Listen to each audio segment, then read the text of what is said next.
The Minister for Youth and Children Affairs, Balaam Barugahara Ateenyi, was speaking at the launch of the Pan-African Women's Organization Makerere chapter, where he was the chief guest. We have the Youth Livelihood Program, YLP.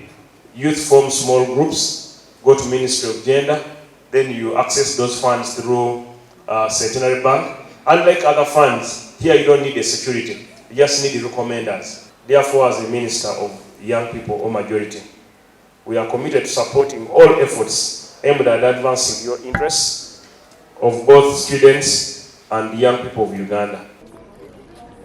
The Deputy Inspector General of Government, Dr. Patricia Achan, challenged the young people to tap into Africa's full potential for their own good.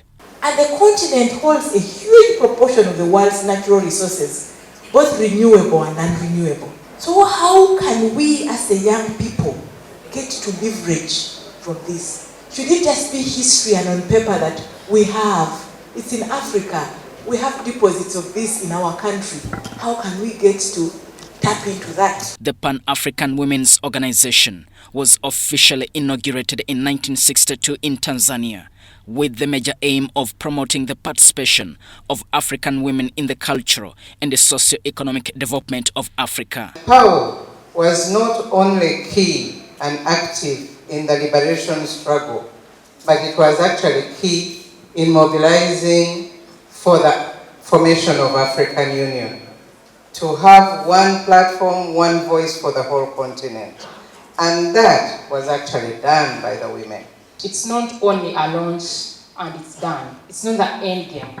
The end game is actually collaboration of different chapters in Uganda, the different chapters around. We call upon Chambogo chapter, we call upon Gulu chapter, we call upon Kumba, Makerere University chapter. Imagine the efforts, the synergies around all the young people and what we can attain from that actually.